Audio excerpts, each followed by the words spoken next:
Hi guys! I'm here with my recipe book and I want to share today a recipe for something really easy and simple to make and a perfect way to use overripe bananas. I don't know about you, but in this family we don't enjoy eating bananas that are looking like this. You could wait a little bit longer so that they get really brown, and I believe that when the bananas get even more brown than this, they have even more flavor, and so they add even more flavor to whatever you're making. I have some other great recipes with overripe bananas as well, because I don't like wasting food and I like to come up with different recipes. So I will link some of them for you here in the cards, and also I will link them for you in the description box so you can find out the recipes there. But now let's get started and let's make something delicious out of this.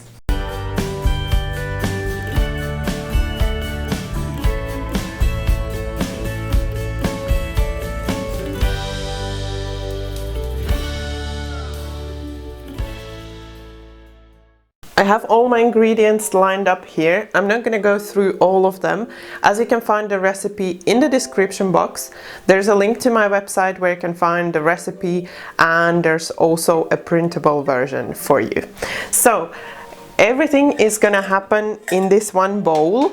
So it's a one bowl recipe and we don't need any other things for it. Also, you will only need a fork and then a spatula for later on, just to make sure everything is combined, but you can also do with just a fork.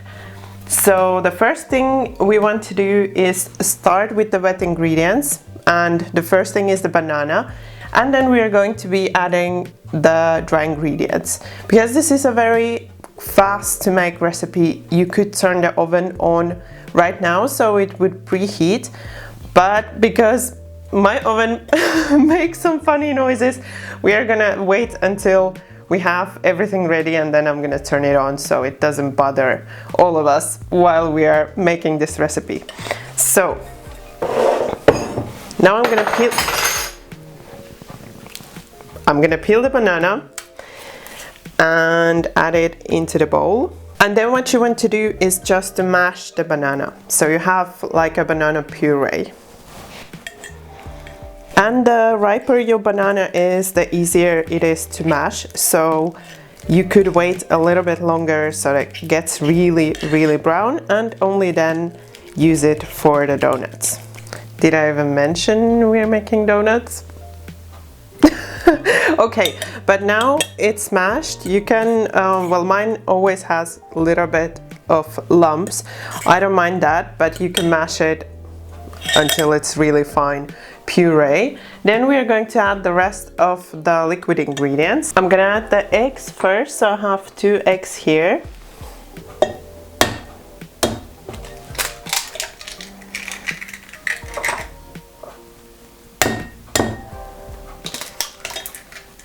And then you just want to whisk the eggs in shortly.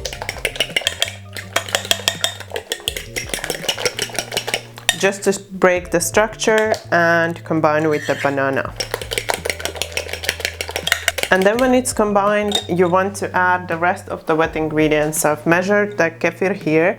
Not all of you know what it is, but you can substitute it with buttermilk, for example. So I'm adding that in. And also shortly whisking that in.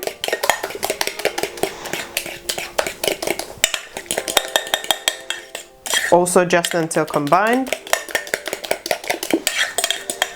And then what I'm using for this recipe for the fat is olive oil.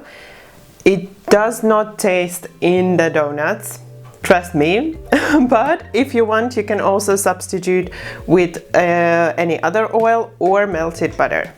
So we need 2 tablespoons, adding in the olive oil.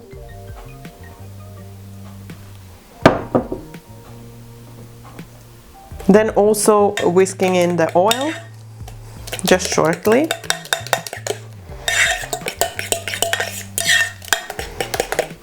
Just until it's combined. And then you can start adding the dry ingredients. So that was all our wet ingredients. I have everything measured out here, so I'm adding the sugar first. And then I'm just gonna whisk the sugar in as well, just until it's combined. And then we can start adding the rest of our dry ingredients. I have here my all-purpose flour, the baking powder and the cinnamon, and I'm gonna sieve them in with the wet ingredients. So we are going to add little by little. I'm first adding a couple of tablespoons of the flour. Then I'm gonna add in the baking powder and the cinnamon. And then you just want to sieve that in. And then you want to start mixing in the first batch of dry ingredients. So just whisk it in. And then we can add in the rest of the dry ingredients. So, well, the rest of the flour. And again, we want to sieve the flour in, just to make sure we don't have any lumps. And then we're just going to whisk in the flour.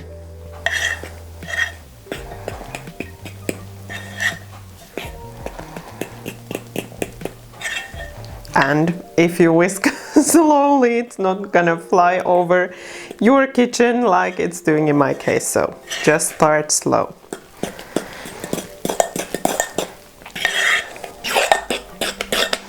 And once it's all well combined, so you don't see any lumps, mine does have some lumps, but I can see that's the banana, so I don't worry about that, but you just want to whisk it until it's nice and smooth. And with all that whisking, you know, you don't just get the delicious donuts, you also get a nice arm workout. So now it's all well combined, and what I like to do, you could just spoon the batter with a spoon, but what I like to do is to use a piping bag. So I have a piping bag here in a mug, so it's going to be easier for me to transfer my batter into the piping bag. But before we do that, I have my donut trays ready. These are one of the best investments I think I have made. I absolutely love these trays for oven baked donuts.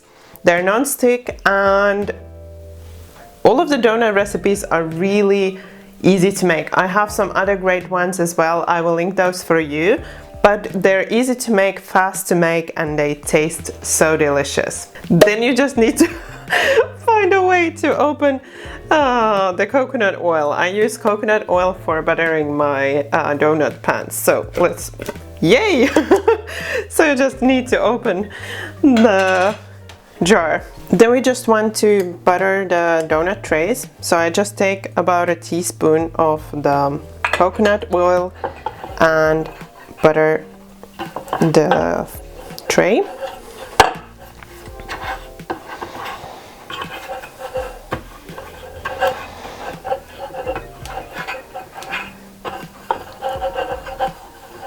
I have two trays, and it's obviously easier this way because it's for 12 donuts. The recipe is for 12 donuts and each tray is for 6. But if you're using just one tray, you can make half first, then remove them. Allow the tray to cool a little. I also like to clean it just with a paper kitchen towel to get like the rest, like some crumbs off, then butter it again and bake the second half. So then I'm just gonna transfer my batter into the piping bag, and I usually add in a little first. Then I lift up the sides. And then I just carefully pour in the rest. So the batter is really soft, and that's why you want to kind of hold the piping bag upside down, so squeeze it so it doesn't pour out, and then cut a little bit off the end. And then you just want to pipe it into the baking tin. Not quite up until the end, but almost, or up until the edge.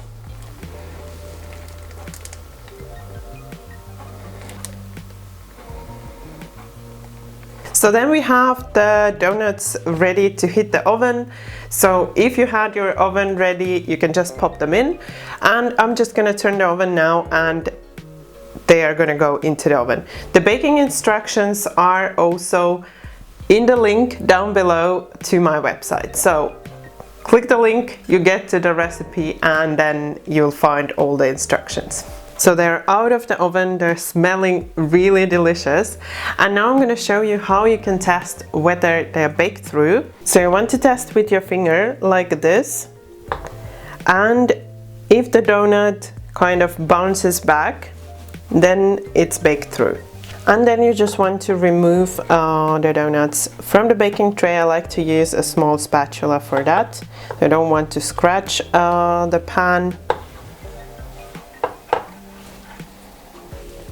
Now this is a little extra, so you don't have to do it if you don't want to, but I like to add other way around. I like to add a little bit of cinnamon sugar on top of the donuts. So once they're out of the oven, they're cooling on the cooling rack, you want to prepare the topping.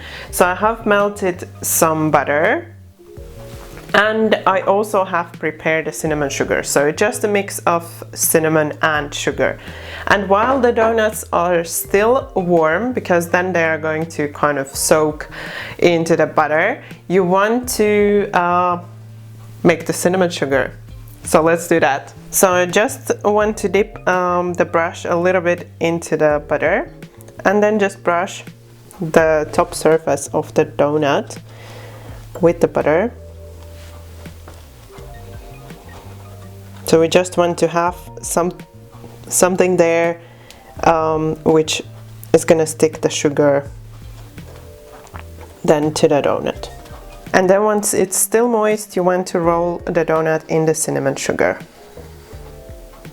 And that's your donut with the cinnamon sugar. So that was my 1 bowl oven baked cinnamon donuts recipe. I really hope you will like them. And before I go, I want to show you how fluffy they are. So I'm just gonna grab one. First I'm gonna show how spongy they are. And then we are gonna take a taste test.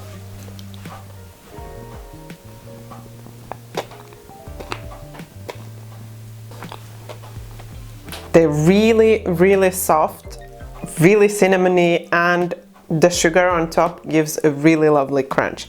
I'm gonna show you how they look on the inside so you can see the structure of the donut, and you can also see from the inside that it's really fluffy. I'm hoping you enjoyed this video and the idea of using the overripe bananas for these delicious donuts. I want to get back to my donuts, so if you enjoyed this recipe and the way I use that overripe banana, then don't forget that thumbs up. And if you're new to my channel, then you can find the subscribe button over there and subscribe and hit the bell so you don't miss any of the new videos. Thank you for watching my video. Bye bye until next time.